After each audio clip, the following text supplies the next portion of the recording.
what is it, 6 million pigs in the United States now? They came from 11. Is that real? Yeah.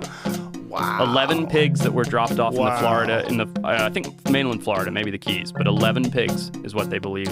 And that was by the Spaniards, right? Correct. Yeah. Nuts. Isn't that crazy?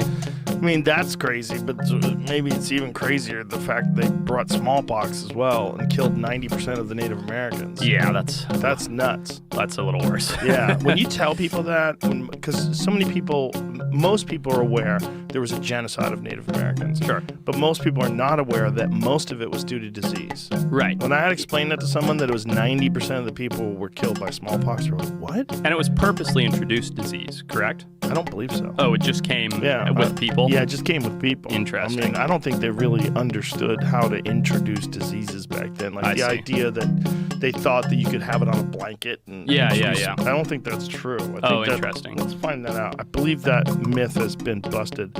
But they know now that that's what killed off the Mayans. Yeah. Like, because there was always this big mystery. Like, where'd the Mayans go? Where did these people go? They have this incredible civilization, so complex. Yeah. Mimic the cosmos and their architecture. There's no evidence that the scheme worked. Oh, this is regarding the blanket. Infection of the blankets was apparently old, so no one could catch smallpox from the blankets. Besides, the Indians just had smallpox. Smallpox had reached Fort Pitt and had come from Indians, and anyone susceptible to smallpox had already had it.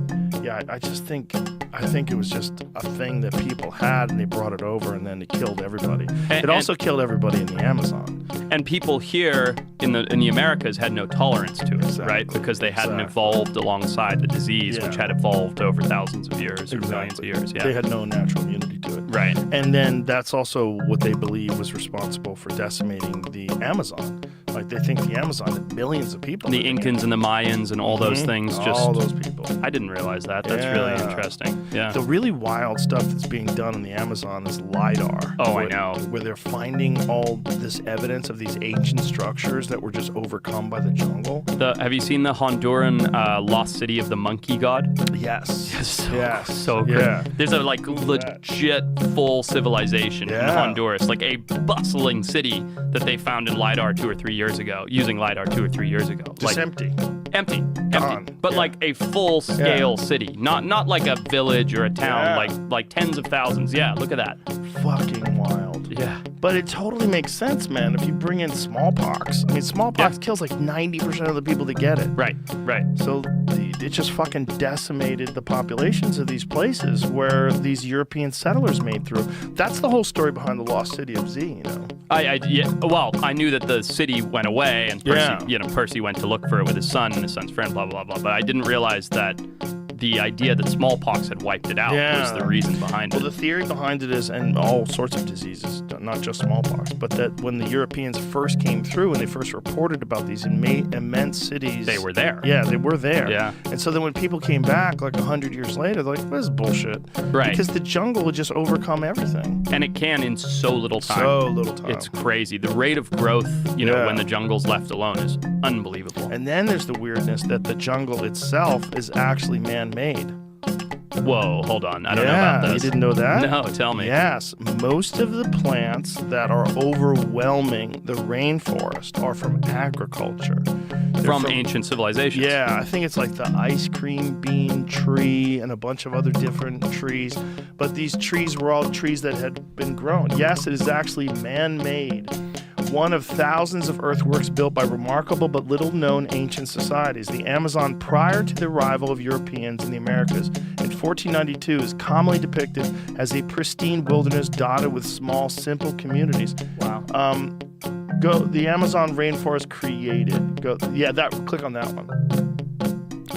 The supposedly pristine, untouched Amazon rainforest was actually shaped by humans. Over thousands of years, native people played a strong role in molding the ecology of this vast wilderness. So these trees that overwhelm the rainforest, they were planted. They're cultivated. Yeah, and then they just run amok. Interesting. Yeah, they're just really fertile, and the ground, they had developed this type, what's it called, terra preta?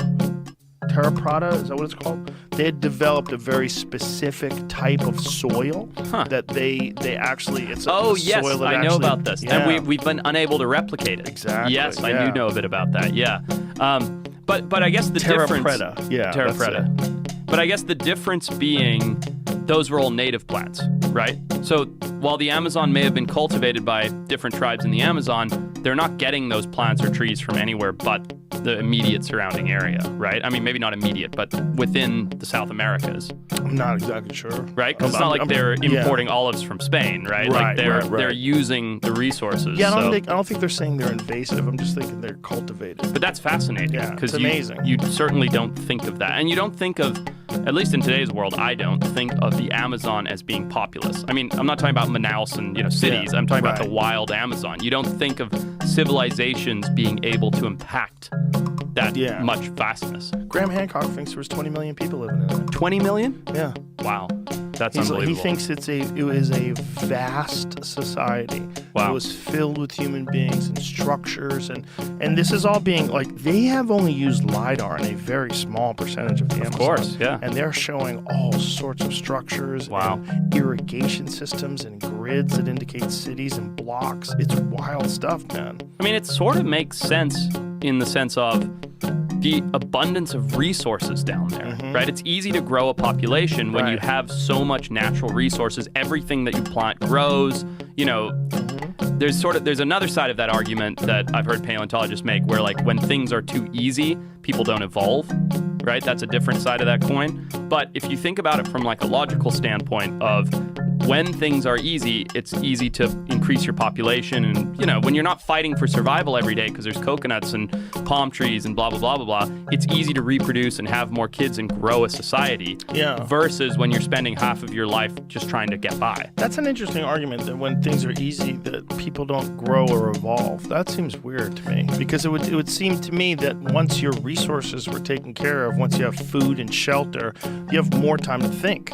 So you have more time to make life convenient, more time to sell goods that would be valuable to people, more time to improve and innovate on those goods. But the argument is, when things are too easy, you don't push the status quo. So because there are so many abundant resources, you have no need to develop tools and technologies that advance society.